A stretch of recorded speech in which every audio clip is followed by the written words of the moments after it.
নমস্কার। খবরদার কথা নয়।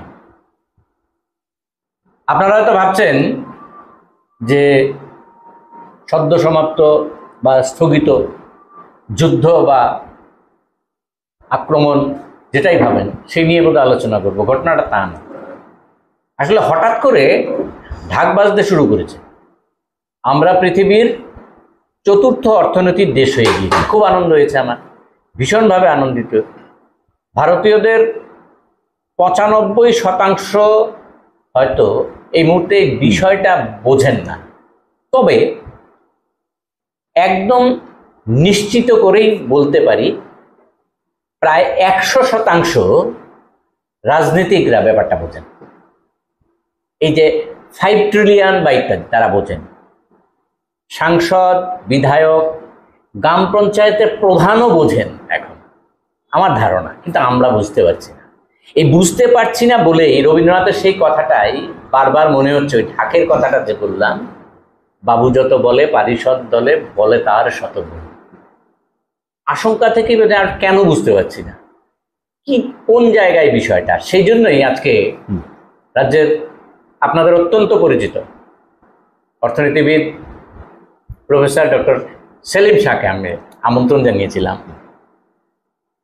বিষয়টা আমাদের একটু বোঝানোর জন্য। কারণ আমরা তো প্রতিদিনের জীবনযাত্রায় আমরা 5 ট্রিলিয়ন না 1 ট্রিলিয়ন না 6 ট্রিলিয়ন না 12 ট্রিলিয়ন না 3 ট্রিলিয়ন কোনোখানেই তো পড়ি না, কোনো ট্রিলিয়নেই পড়ি না। পেট্রোল 100 টাকায় কিনছি, কেরোসিনের দাম ডিজেলের দাম থেকে বেশি। ট্রিলিয়নের ভেতরে এইগুলি পড়ে কিনা, সেই জন্যই কি ট্রিলিয়ন কিনা আমি বুঝতে পারছি না।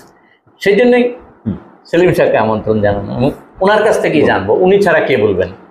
আর সেই জন্য আমার সরাসরি চলে যাই সেলিম শাহর কাছে।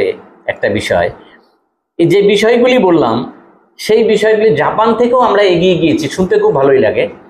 পরে আবার পেপার পড়ে শুনেছি, আমি বুঝিনি, পেপার পড়ে দেখলাম যে যারা বলেছিলেন জাপান থেকেও এগিয়ে গিয়েছে তারা বলছেন না, এখনো এগোয়নি, সম্ভাবনা একটা আছে, সেটা যখন হবে তখন দেখা যাবে, তারাই বলছেন। এই মুহূর্তে এইগুলির ভেতরে কি এই জাপানের সাংস্কৃতিক বিষয়, সাংস্কৃতিক চেতনা এবং তাদের যে অর্থনৈতিক পরিকাঠামো, এইগুলির সঙ্গে তুলনা করেই কি ভারত জাপানকে এগিয়ে যাচ্ছে বলে বলা হচ্ছে? আসলে ট্রিলিয়নের বিষয়টা কি, এই অর্থনীতি, ট্রিলিয়ন তো অর্থনীতিটা কি, আপনি যদি একটু বলেন। হ্যাঁ, মানে আপনি এই আলোচনাটা যে আজকে উপস্থাপনা করছেন, খবরদার কথা নয়, এটা আয়োজন করেছে এবং দর্শক শ্রোতা সকলকে আমার আন্তরিক অভিনন্দন।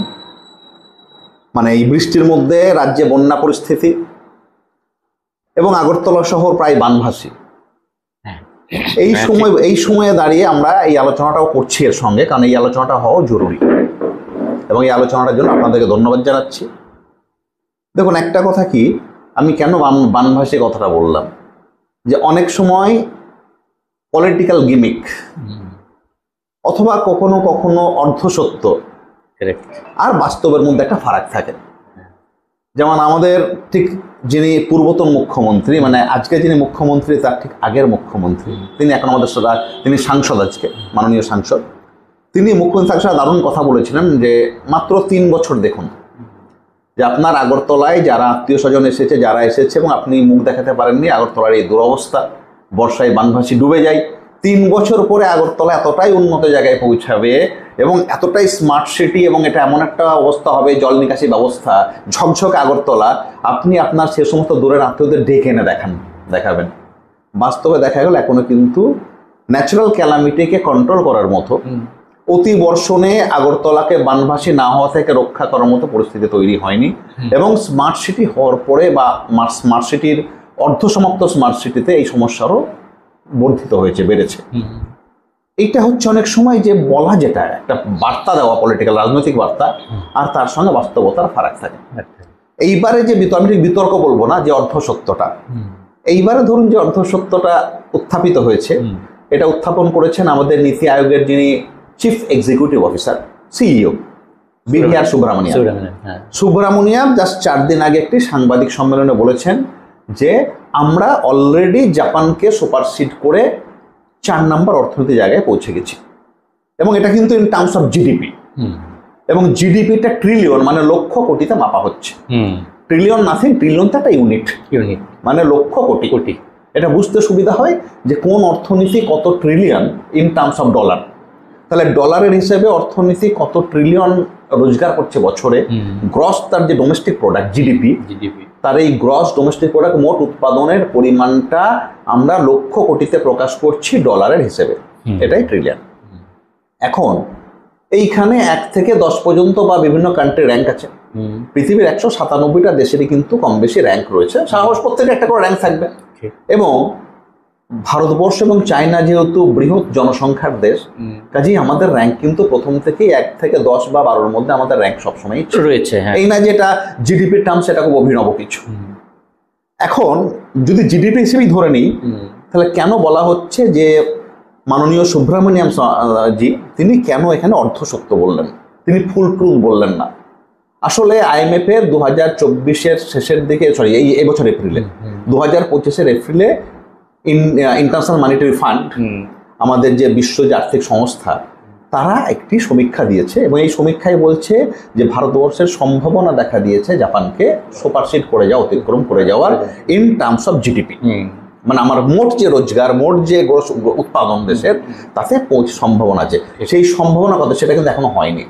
সুব্রমণিয়াম স্বামী এক কদম আগিয়ে, অথবা একটা কোথাও কাউকে বেশি খুশি করতে গিয়ে উনি বলে ফেলেছেন অর্ধসত্য, যে অলরেডি ঘটে গেছে, ঘটনাটা এখনো ঘটেনি। কিন্তু তিনি যে একদম ভুল বলছেন সেটা কিন্তু না। জিডিপির রেসপেক্টে গ্রস হিসেবে আমরা কিন্তু এই বছরের মধ্যে জাপানকে সুপারসিড করে যাব। এমনকি ওয়ার্ল্ড ব্যাংক এবং IMF এর এই পরিসংখ্যানও আছে যে জিডিপির হিসেবে 2028 সালের মধ্যে আমরা কিন্তু জার্মানিকেও অতিক্রম করে যাব, সুপারসিড করে যাব। তার মানে আমরা কিন্তু 3 নম্বর অর্থনীতি হয়ে যাব গ্রসে, মোটের উপরে। তাহলে প্রথম কি আমেরিকা, দ্বিতীয় কে চীন, 3 নম্বরে জার্মানি আছে। এখন মজার ব্যাপার হলো আমেরিকা এবং চীন দুজনেরই আমাদের যে ট্রিলিয়ন হিসেবে ডলারের পরিমাণ, তাদের যে বাৎসরিক যে গ্রস উৎপাদন, মোট উৎপাদন, এইটা কিন্তু ডাবল ডিজিটে আছে, 2 ডিজিট। এই দুটো কান্ট্রি ছেড়ে দিলে আর কেউ 2 ডিজিটে নেই, এবং ডিফারেন্সটা খুব মারাত্মক। আমেরিকা এই মুহূর্তে 29.145, একদম প্রায় মানে 29 ট্রিলিয়ন ডলার, ট্রিলিয়নের উপর, ট্রিলিয়ন ডলার উপরে, 30-এর কাছাকাছি। চীন সেও কিন্তু মোটামুটি 17 থেকে 18 ট্রিলিয়ন ডলার। সেক্ষেত্রে এখনো পর্যন্ত আমরা কিন্তু 3.9 থেকে সবে 4.1-এর দিকে যাত্রা করছি। এবং আমরা ধরে নিচ্ছি, IMF যে হিসেবটা দিচ্ছে, যে এই বছরের শেষে আমরা 4.187-এ পৌঁছবো, মানে 4.187 ট্রিলিয়ন পৌঁছাবো, যেখানে জাপান 4.186-এ আটকে যেতে পারে। অর্থাৎ 0.001-এর হিসেবে আমরা হয়তো জাপান থেকে একটু উপরে থাকবো।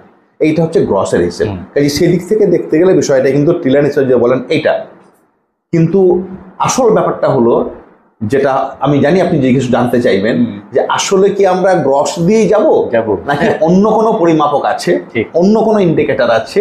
এই জায়গাটা আমাদের মূল প্রতিপাদ্য বিষয়, বিতর্কটা কিন্তু অন্য জায়গায়। এই প্রশ্নটায় আসবো, এই প্রশ্নটায় আসার মুহূর্তেই বলি যে এই যে হিসেবটা দেখাচ্ছেন, এতে কি জাপানের সাংস্কৃতিক বিষয়টা এবং আমাদের সেকেন্ড কোশ্চেনটা আর কি, যেখানে যাওয়ার চেষ্টা করছি, এই জিডিপির কথাটা, যেটা এই গ্রস ডোমেস্টিক প্রোডাক্ট যেটা বললেন, এই জায়গাটার ক্ষেত্রে কি মাথাপিছু আয়টা কি কোনো গুরুত্ব পাবে না?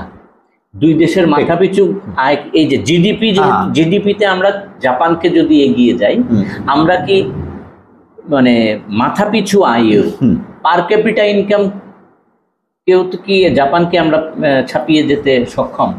এখানেই হচ্ছে মূল বিষয়টা।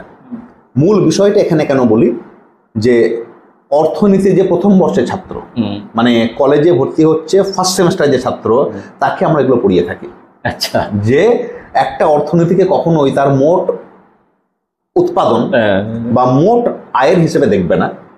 কারণ এখানে ফ্যালাসিটা কোথায় থাকে বলি, ফ্যালাসিটা হচ্ছে, ধরুন আমি আমার খুব ব্যক্তিগত জায়গা থেকে বলতে পারি, ধরুন আমার ফ্যামিলি, ধরুন আমি দুটো, যেখানে আমিও আছি কিন্তু আমি আমাকে না রেখেই বলছি, যে দুটো পাশাপাশি পরিবার, একটা পরিবারের সদস্য সংখ্যা হচ্ছে 14 জন, বাবা মা তার ছেলে মেয়ে নিয়ে 14 জন। আর একটা পরিবারের সদস্য সংখ্যা হচ্ছে আপনার 4 জন, 2 সন্তান এবং বাবা মা নিয়ে 4 জন। এখন 4 জনের যদি দেখা যায় তাদের কাছে 10,000 টাকা আছে, আর 14 জনের যে পরিবার সেখানে 18,000 টাকা আছে, আপনি কোনটাকে বড় লোক বলবেন? সেটা আমরা 14 জনের পরিবারে 18,000 টাকা, 18,000 তার মানে প্রত্যেকের যে ক্রয় ক্ষমতা পার ক্যাপিটা মাথা পিছু সেটা কিন্তু আপনার 14 যদি হয় তাহলে সেটা হচ্ছে 1.3 বা সামথিং 1.3 বা something। রাইট। তাহলে 1,300 টাকা মাথা পিছু। হ্যাঁ, আর 10,000 টাকা 4 জনের পরিবারে প্রত্যেকে কিন্তু 2,500 কোটি টাকা প্রত্যেকের গড় আয়। রাইট। রাইট। তাহলে এখানে পরিষ্কার বোঝা যাচ্ছে যখনই মাথা পিছুতে যাব কে সুবিধাজনক অবস্থা? সুবিধাজনক অবস্থায় কে আছে। এইখানেই মূল কথাটা, যে যদি পার ক্যাপিটা ইনকামে ধরেন তাহলে এই মুহূর্তে খুব মজার একটা এস্টিমেট আপনাকে দিচ্ছি, যে আমরা এখন যেখানে দাঁড়িয়ে আছি জাপান 75 বছর আগে ওখানে দাঁড়িয়েছিল, 75 ইয়ার্স ব্যাক। ও বাবা, মানে আমরা আজকে দাঁড়িয়ে যেখানে আছি, মানে আমরা অ্যাকচুয়ালি জাপানের থেকে এখন অব্দি অর্থনীতির মূল হিসেবে, এবং শুধু মাথা পিছু আয় কিন্তু না, এর সঙ্গে মানে শুধু আপনার অন্যান্য সক্ষমতা, আপনার ক্রয় ক্ষমতা, অন্যান্য সক্ষমতা, আপনার সার্বিক স্বাস্থ্য, শিক্ষা, আপনার মানব উন্নয়ন, হাজারটা বিষয় আছে। কেমন? তাহলে অন্য বা আপনার শিল্প কারখানা কতটা বিস্তৃত, পরিকাঠামোগত উন্নয়ন কোন জায়গায় গেছে, আমি এই বিষয়গুলোতে আসবো। কিন্তু শুরুতেই আপনার মূল জায়গাটা বলে দিই, যে মাথা পিছু আয়ের জায়গাটা। মাথা পিছু আয় আমরা আজকে যেখানে দাঁড়িয়ে আছি, আমাদের আজকে মাথা পিছু আয় হচ্ছে $2,770। কেউ কেউ বলছেন $2,880, মানে এই দুরকম এস্টিমেটই আছে। আমি ধরে নিচ্ছি $2,800। তাহলে $2,800 হচ্ছে ভারতীয়দের গড় মাথা পিছু আয়। এই আয়টার মধ্যেও কিন্তু আবার ফ্যালাসি রয়েছে। এই আয়ের মধ্যে টাটা, বিড়লা, গোয়েঙ্কা, আম্বানি, আহুজা তাদের ইনকাম যেমন আছে, তেমনি ফুটপাতে বাস করা 5 কোটি দত্ত, কেয়ার অফ ফুটপাত, বেকার, সদ্য জন্মেছে যে বাচ্চাটি আজ থেকে 20 বছর 22 বছর পরে রোজগার শুরু করবে, তার আয়ও কিন্তু মাথা পিছু আয়ের মধ্যে ধরা হয়। অর্থাৎ বৈষম্যের ব্যাপারটা, ইনইকুয়ালিটি, এটা কিন্তু মাথা পিছু আয়ের মধ্যে কিন্তু গণ্য করা হয় না। যার জন্য আমরা প্রথম সেমিস্টারে ছাত্রকে অর্থনীতির পড়াই যে মাথা পিছু আয় একটা ভালো পরিমাপক, কিন্তু খুব সাবধান, এটাই কিন্তু আমার অর্থনীতির সবটা বোঝাচ্ছে না। মানুষের সক্ষমতা, মানুষের হাতে ইনকাম কতটা পৌঁছাচ্ছে, ইনইকুয়ালিটি বা বৈষম্য সমাজ কমাতে পারছে কিনা, এই বিষয়গুলো প্রধান বিবেচ্য। না হলে পারে টাটা, বিড়লা, গোয়েঙ্কা, আম্বানির ইনকামের সঙ্গে আমার ইনকাম যোগ করে আর কেয়ার অফ ফুটপাতের ইনকাম যোগ করে তুমি বলে দেবে যে মাথা পিছু প্রত্যেকের এই আয়, এটা কিন্তু ভুল দিকে আমাদেরকে নিয়ে যাবে। তারপরেও যদি ধরে নিই মাথা পিছু আয় একটা ভালো পরিমাপক, অন্তত গ্রস জিডিপির তুলনায়, সেইখানে মজা হলো আজকে আমরা যে $2,770 যেখানে দাঁড়িয়ে আছি, জাপান যার সঙ্গে আমরা কম্পেয়ার করছি 75 বছর আগে ওই জায়গাতে ছিল। 75 বছর আগে। তাহলে আমাদেরকে কতটা পিছনে বুঝতে পারছেন? এক সেকেন্ড, আমাদের এখন $2,770।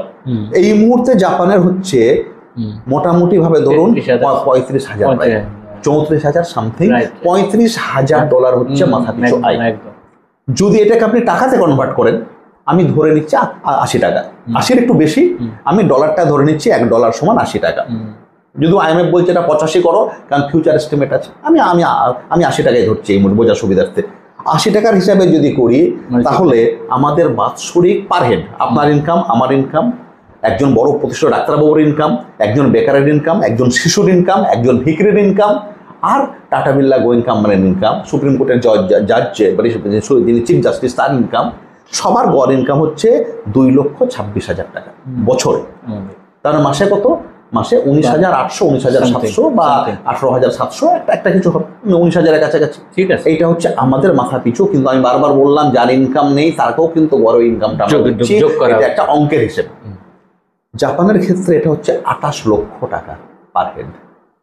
মানে ওখানে সুপ্রিম কোর্টের জাজ, ওখানে একজন ভিখিরি যদি থাকে, ওখানে একজন বেকার যদি থাকে, ওখানে একজন দরিদ্র মানুষ যদি থাকে, এখানে আমি আসবো, যদি সেরকম থাকে, তাহলে পারে কিন্তু জাপানের ক্ষেত্রে 28 লক্ষ টাকা প্রত্যেক ব্যক্তির ম্যাথামেটিক্যালি অঙ্কের হিসেবে গড় আয় প্রতি বছর।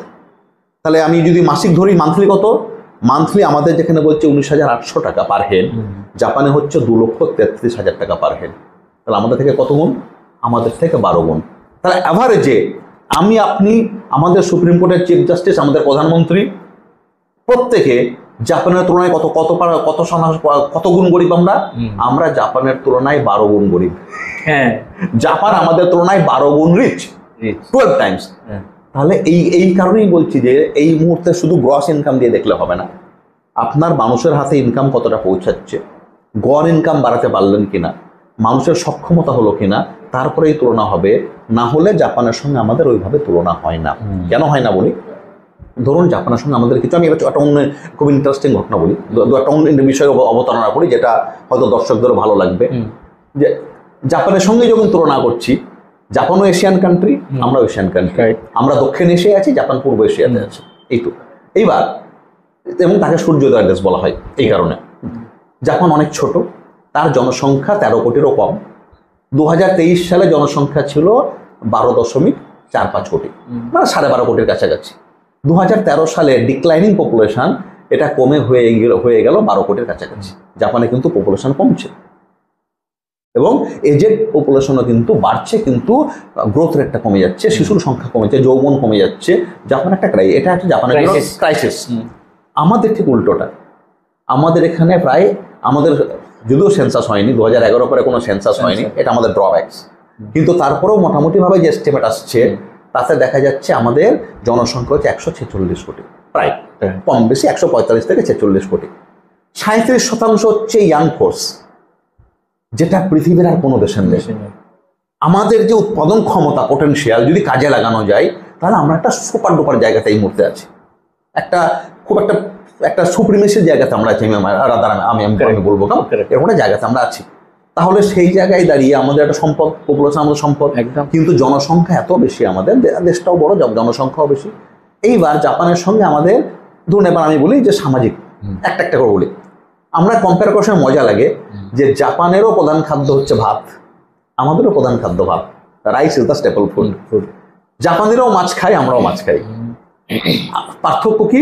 এই গল্প আছে, জ্যোতি বসু জাপানে গিয়ে জ্যান্ত কই মাছ খেয়েছিলেন, মানে রান্না করে দেওয়া হয়েছে কিন্তু মাছটা জ্যান্ত।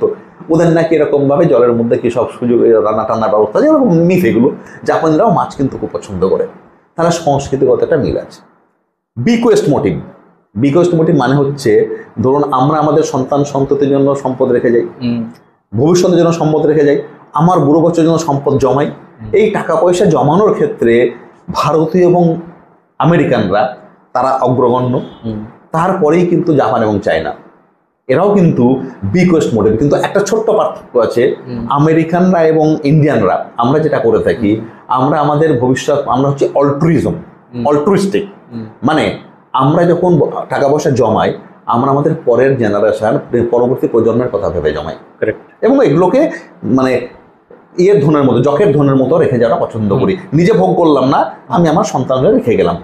আমেরিকানরাও তাই করে, এবং যার জন্য আমাদের এখানে কিন্তু কারাপশনটা বেড়ে যায়। কারণ আমি যখন শুধু আমার কথা ভাবলে একরকম, আমি আমার কথা ভাবছি, আমার ছেলে মেয়ের কথা ভাবছি, আমার নাতিপুতির কথা ভাবছি, as if I don't have any faith on my country, on the capability of my country. আমার দেশ কখনো ওই জায়গায় পৌঁছাবে না যে আমার ছেলে বা আমার নাতির জবটা সিকিওর। তাই আমি যখন একটা ভালো কাজ করি, or rather I'm a political leader, I have some political administrative portfolio, so আমি এমন কিছু কামিয়ে যাব, আমি এমন ভাবে রেখে যাব, আমার 3 পুরুষ বা 14 পুরুষ বসে বসে খাবে। এটা আমাদেরকে করাপ্ট করে তোলে। জাপান এবং চায়নার বিকোয়েস্ট মোটিভ একটু ডিফারেন্ট। ওরা করে কি, ওরা বলছে না জমাও, কিন্তু নিজের জন্য বেশি জমাও, সেলফ সেন্ট্রিক। ওদেরটাকে অল্ট্রুইস্টিক না, দ্যাট সেলফ সেন্ট্রিক, যে নিজের জন্য জমাও। এতে কি হচ্ছে, ওদের এখানে কিন্তু কারাপশনটা তুলনামূলক কম, কারণ ওরা 14 পুরুষ বা 3 পুরুষ নিয়ে ভাবছে না। They have their faith on their leaders. কেমন এই জায়গাটা? তাহলে অল্ট্রুইস্টিক মোটিভে আমাদের এটা, বিকোয়েস্ট মোটিভে খানিকটা মিল আছে এটা। এইবার হলো জাপানের খাদ্যাভ্যাস, কর্মসংস্কৃতি, there is a big difference. বড় সড়ো তফাৎ আছে। আমি মাঝে মাঝে আমার ছাত্রদের মজা করে বলি, কথাটা মজা করে, কিন্তু আমি নিজে উপভোগ করি এটা বলার সময়। আমি ওদেরকে বলি যে দেখো, চিরকালীন আমরা কিন্তু জেন্ডার বায়াসে ভুগি। বাংলায় বললে আমাদের পুরুষরা আমরা মহিলা বিদ্বেষী। দ্যাটস ওয়াই আমরা যখন আমাদের কান্ট্রিকে মা বলি, ইন্ডিয়া ইজ মাই মা, ইটস মাই মাদারল্যান্ড, মাতৃভূমি, তাই মায়ের প্রতি সমস্ত অবিচার করা যায়। আমি অফিসে গিয়ে ফাঁকি দিই, আমার 8 ঘন্টা কাজ করার কথা, আমি পারলে 6 ঘন্টা 5 ঘন্টা সারাদিন ক্যারাম খেলে কাটিয়ে দেবো। আমার ক্লাস নেওয়ার দায়িত্ব, ক্লাস নেব না। আমি অফিসে না যেতে পারলে খুশি হব, অফিসের ক্যান্টিনে বসে গল্প করতে পারলে খুশি হব।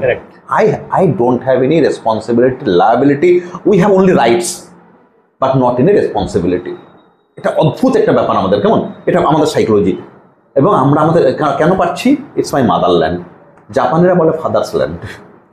কাজে এখানে জেন্ডার বা আসার কোনো প্রশ্ন নেই, ওখানে লিঙ্গ বৈষম্য নেই, ফাদারকে সবাই সমীহ করে।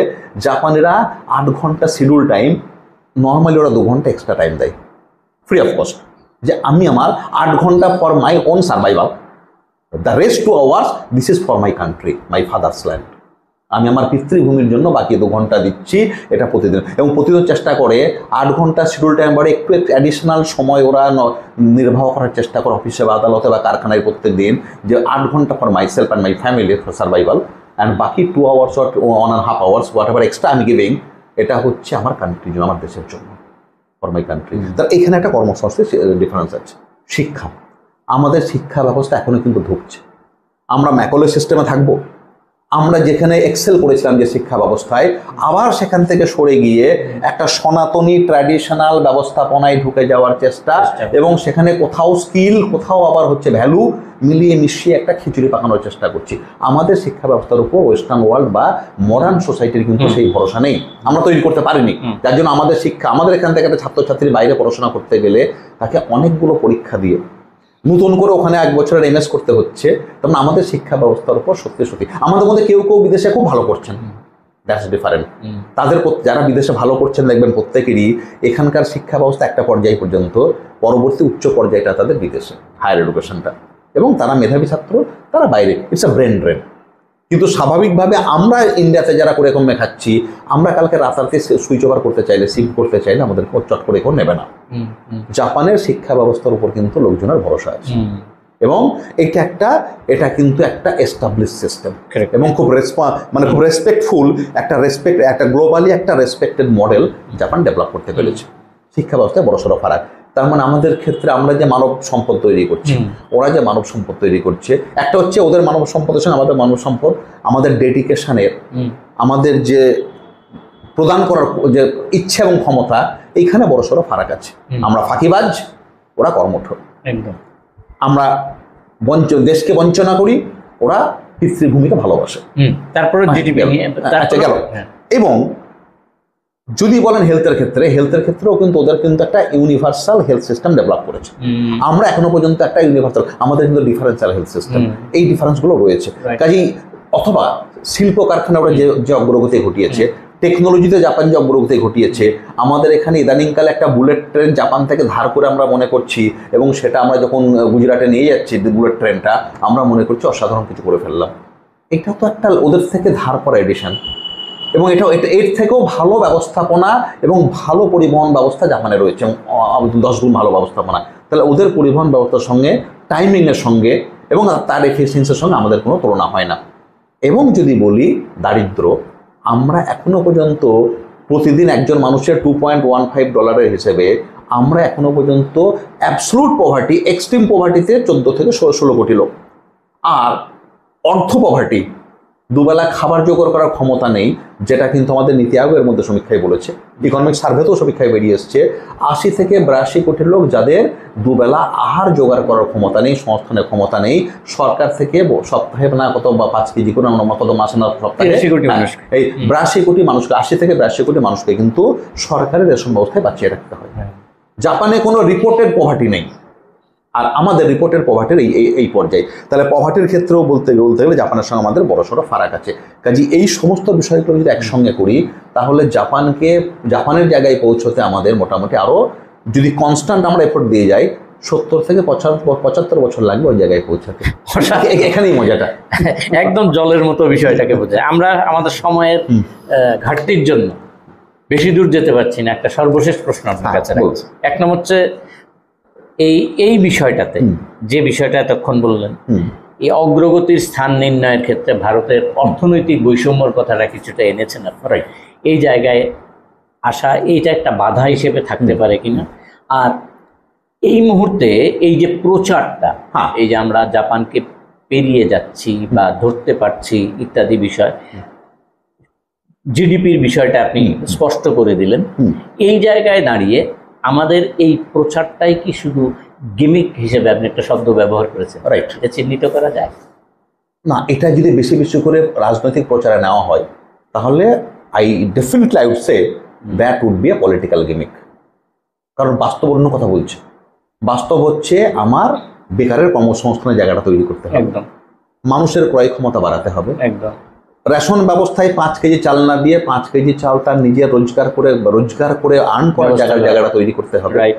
শিক্ষা স্বাস্থ্যে আমাদের একটা ওয়ার্ল্ড স্ট্যান্ডার্ডে আমাদের ডেভেলপ করতে হবে, এবং সব থেকে বড় কথা বৈষম্য কমাতে হবে। এই যেমন বলি আপনাকে, আমরা যে কথাটা বলছি বাস্তবে চোখের দিকে তাকান না, শুধুমাত্র আপনার গোড়া যদি আমি একটা অন্য উদাহরণ দিচ্ছি আপনাকে, যে আমাদের যে জিডিপির কথাটা বলা হচ্ছে, আমাদের জিডিপি কত, আমরা 4 ট্রিলিয়নে পৌঁছে যাব, 4 ট্রিলিয়ন 4.187, খুব ভালো কথা।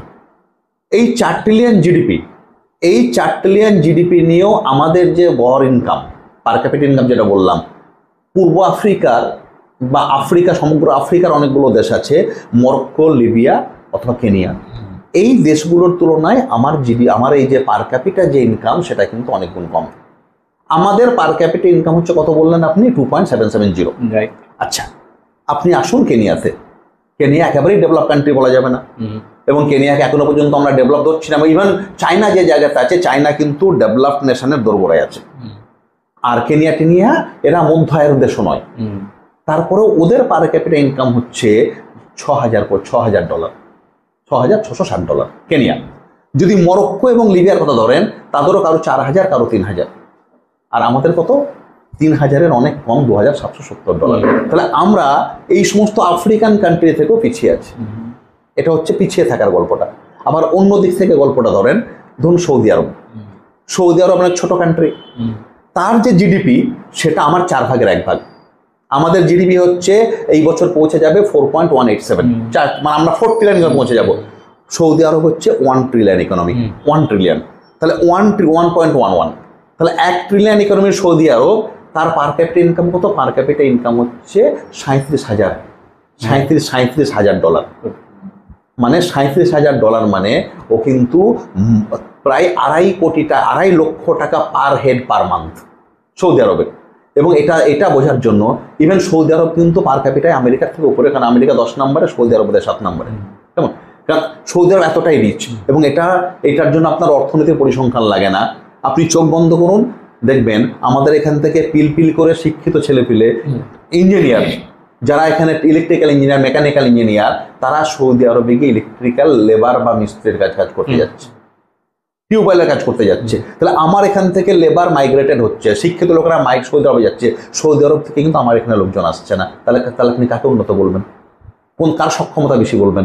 এটা হচ্ছে যদি ওই দিক থেকে বিচার করেন। কিন্তু আরো ইন্টারেস্টিং তথ্য আপনাকে দিই, যেহেতু আপনি ইনইকুয়ালিটির কথাটা বললেন, অনেক বেশি ইন্টারেস্টিং হবে আমাদের কাছে। এটা হলো খুব সহজ একটা বিষয়। ধরুন যে চায়না 2008 সালে, চায়নার পার ক্যাপিটা ইনকাম ছিল $3,500। তার মানে আজকে আমরা যেখানে দাঁড়িয়ে আছি 15 বছর পরে বা 17 বছর পরে, চায়না কিন্তু 17 বছর আগে তার থেকে আমাদের থেকে বেটার অবস্থায় ছিল। এবং আজকে চায়না কোথায়? $13,000 হচ্ছে পার ক্যাপিটা তার ইনকাম, $13,000। এই জায়গায় পৌঁছাতে আমাদের কতদিন লাগবে? আজকের ভারত যখন 2008-এর চায়নার থেকে পিছিয়ে আছে, কিন্তু আমরা শুরু করেছিলাম একই কাছাকাছি সময়ে। তাহলে চায়না 2008-এ যেখানে দাঁড়িয়েছিল, একই সময় আমাদের স্বাধীনতা, আমরা একই পরিকাঠামোয় শুরু করেছিলাম, একই রকম শিক্ষা ব্যবস্থা শুরু করেছিলাম। They have their dedication and planning. ওরা পৌঁছে গেল, এই 17 বছর ওরা এখানে পৌঁছে গেল। আমরা এখনো চায়নার হিসেবে 2008 সালের নিচে আগে, 2008 সালে থেকেও পিছনে পড়ে আছি। আচ্ছা, আরও ইন্টারেস্টিং হচ্ছে আমাদের দেশের ইনইকুয়ালিটির গল্পটা। এটার জন্য আপনি থমাস পিকেটির বইটা দেখুন, পিকেটির capital in the 21st century, বা পিকেটির যে ইনইকুয়ালিটি নিয়ে কাজ আছে, অথবা অমর্ত্য সেনের ইনইকুয়ালিটি রিভিজিটেড, এই কাজগুলো আপনি যে কোনো দর্শক এই কাজগুলো দেখতে পারেন। দেখলে খুব কেন সক্ষমতার জায়গাটা আমি বারবার জোর দিচ্ছি। এখানে যে মজার গল্পটা হলো যে আমার দেশের 1% মানুষ আছে। কারা তারা? এখন 145 লক্ষ বা 146 লোকের 1% কত? 14 লক্ষ বা যে সংখ্যাটা হয়, এই 14 লক্ষ যে লোক আছে আমার দেশের পরিবার, এদের কাছে 40% সম্পদ গচ্ছিত। আমার দেশের যে 100% সম্পদ, তার মধ্যে 40% সম্পদ আছে 1% মানুষের হাতে। আমার দেশের 50% দরিদ্র মানুষ, তাদের হাতে সম্পদ আছে 3%। অক্সফামের রিপোর্টগুলো 2024-25 দেখে নিন, এখানে একদম একেবারে ভেরি ক্লিয়ার। কেমন? তার মানে 40% সম্পদ 1% লোকের হাতে। এই টাটা, বিড়লা, গোয়েঙ্কা, আম্বানি, আহুজা, এরা যারা আছে, মিত্তাল, এই যে গ্রুপটা, এদেরকে যদি আমি সরিয়ে দিই এই সম্পদটা, তাহলে বাকি 99% মানুষের হাতে কত? মানে যদি ওইটা বাদ দিয়ে দিই, তাহলে পরে 145 কোটি লোক থাকে 144 কোটি, তাহলে যদি 14 লক্ষ লোককে বাদও দিয়ে দিই তাহলে 145 কোটি বা তার উপরে, তাহলে বাকি লোকগুলোর হাতে মানে সমগ্র ভারতবর্ষের হাতে 60% সম্পদ আছে। তার মানে আমার যদি 2770 টাকা যদি ডলার যদি পার ক্যাপিটা ইনকাম হয়, তার আপনি 60% মানে কত হবে, 1700 বা 1600 বা 1400 সামথিং। এই যে 1400 বা 1500 এই যে ইনকামটা, মানে আমি বোঝাতে পারছি কিনা জানি না, যে 1% ধনী ভারতীয় সুপার রিচ, এই 1% সুপার রিচের যে 40% সম্পদ যে বা ইনকাম যে তারা কুঠিগত করে রেখেছে এবং যেটা ক্রমশ ভারতবর্ষে বাড়ছে, আজকে ভারতবর্ষে বাড়ছে, and due to the economic policies of the government, এই 40% সম্পদকে সরিয়ে দিলে বাকি 145.5 146 কোটি লোকের হাতে ভারতবর্ষে যে সম্পদ আছে, এই সম্পদটা তারপর পার ক্যাপিটা ক্যালকুলেট করুন, that per capital is exactly very near to Somalia. Somalia মানে আফ্রিকান কান্ট্রি, যারা দুর্ভিক্ষে মরছে, যে দেশে সমস্ত মানুষের হাড়-জিড়ির চেহারা খেতে পায় না, বাকি ভারতবাসী হচ্ছে সোমালিয়ার সঙ্গে তুল্যমূল্য, তার সঙ্গে কম্পারেবল। এইটা হচ্ছে আমাদের প্রকৃত চেহারাটা। আমি কেন এই বাস্তবটা বললাম, বাস্তবটা এই কারণে বললাম যে আমাদেরকে কিন্তু সত্যি সত্যি কঠোরভাবে ভাবতে হবে, এবং যে 2047 যে টার্গেট দেওয়া হচ্ছে 2047 আমরা উন্নত ভারতে পরিণত হব, আমাদের কিন্তু সেটা করতে হলে আজকে আমাদের যে জিডিপি সেটাকে 6 টাইমস বাড়াতে হবে, আজকের যে পার ক্যাপিটা ইনকাম সেটাকে 8 গুণ বাড়াতে হবে, এবং এইগুলো করা কিন্তু আমাদের জিডিপিকে কমপক্ষে 30 লক্ষ কোটি ডলারে যেতে হবে, যেটা খুব সহজ কাজ না, এবং খুব ডেডিকেটেড এফোর্ট ছাড়া কিন্তু এই গল্পটা সম্ভব হবে না। মানে আমরা মুখে অনেক কথা বলতে পারি, অনেক কিছু বলবো, কিন্তু প্রকৃত ভারতবর্ষের চেহারাটা যদি সত্যি সত্যি বিচার করি, যদি তাই না হতো তাহলে পার ক্যাপিটা ইনকাম 197টা দেশ পৃথিবীতে, পার ক্যাপিটা ইনকাম আমাদের র্যাঙ্ক কত 136।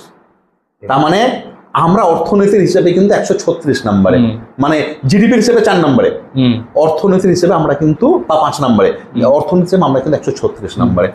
হিউম্যান ডেভেলপমেন্ট ইন্ডেক্স যেটা ইউএনডিপি করে থাকে, তার হিসেবে 197টা দেশের মধ্যে ওরা মোটামুটি 186টা দেশের ইন্ডেক্স বানিয়ে থাকে, সেখানে আমাদের অবস্থান কিন্তু বাংলাদেশেরও থেকেও এখন এক ধাপ নিচে, এবং সেখানেও আমরা মোটামুটি ওখানে 117, 107, 109 এরকম একটা জায়গাতে আছে। কেমন? তাহলে যদি মানব উন্নয়ন দিক থেকে ধরেন, যদি আমার সামাজিক সক্ষমতা, অর্থনৈতিক সক্ষমতার কথা ধরেন, যদি দারিদ্র্যের দিক থেকে ধরেন, আমার মানুষের ক্রয় ক্ষমতা, শিক্ষা, স্বাস্থ্য এবং আমাদের শিল্পের বিকাশ, অবকাঠামো, পরিকাঠামো, সামগ্রিক বিচারে আমরা কিন্তু অনেকটা পিছিয়ে আছি। ওইটা আমাদেরকে অ্যাচিভ করতে হবে, নাহলে 2047 কিন্তু যে কথা আমরা বিকশিত ভারতের যে কথা বলছি এটা কিন্তু সম্ভব হবে না। সেই গিমিকের কথাই বারবার চলে আসছে। আমরা দীর্ঘ আলোচনা হলো, আরও আলোচনার বিষয় রয়েছে, আমরা আবার আসবো, কারণ আরও অনেক রকম ঢাক পেটানো হবে যেগুলি আমাদের বোধগম্যই হবে না, কারণ আমরা দৈনিক বাজারে যাই, সুতরাং আমরা দেখি পরিস্থিতিটা কি, একবারে বুঝতে পারি না তা না। ট্রিলিয়ন বা জিডিপি ইত্যাদি নিয়ে বাজারে গেলে তো হবে না, আমার বুক পকেটে কত টাকা রয়েছে সেটার উপর নির্ভর করবে সব বিষয়টা। আজকে যে আলোচনা, সে আলোচনায় সমস্ত বিষয়টা সেই শুধু বিকশিত ভারত কথা বললেই হবে না, আমরা কতটা বিকশিত হচ্ছি বাস্তব ক্ষেত্রে সেটাও বিবেচ্য বিষয়। জলমগ্ন আগরতলা শহর সেই বাস্তব চিত্র অনেকটাই তুলে ধরছে আমাদের সামনে। আমাদের আশা ভারত আবার জগৎ সভায় শ্রেষ্ঠ আসন লবে দীর্ঘশ্বাসের সঙ্গে না, বাস্তব জগতে। আজকে এটুকু থাক, সবাই ভালো থাকবেন, সুস্থ থাকবেন, সকলকে